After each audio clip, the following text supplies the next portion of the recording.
एक पुराने और बोसीदा मकान में एक गरीब मजदूर रहता था। मकान क्या था, बस आसार कदीमा का खंडर ही था।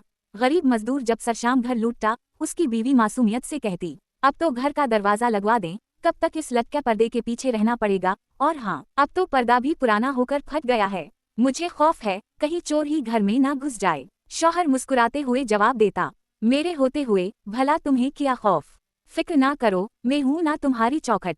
गर्ज कई साल इस तरह के बहस व मबाहसे में गुजर गए। एक दिन बीवी ने इंतहाई इसरार किया कि घर का दरवाजा लगवा दो। बिलाखिर शौहर को हार मानना पड़ी और उसने एक अच्छा सा दरवाजा लगा दिया। अब बीवी का खौफ कम हवा और शौहर के मजदूरी पर जाने के बाद घर में खुद को महफूज तस्वुर करने लगी। अभी कुछ साल गुजरे थे कि अचानक शौहर का इंतकाल हो गया और घर का चिराग बुझ गया। औरत घर का दरवाजा बंद किए पूरा दिन कमरे में बैठी रहती। एक रात अचानक चोर दीवार फलांग कर घर में दाखिल हो गया। इसके कौदने की आवाज पर औरत की आंख खल गई। उसने शोर मचाया, मोहल्ले के लोग आ गए और चोर को पकड़ लिया। जब देखा तो मालूम हुआ कि वो चोर पड़ोसी है।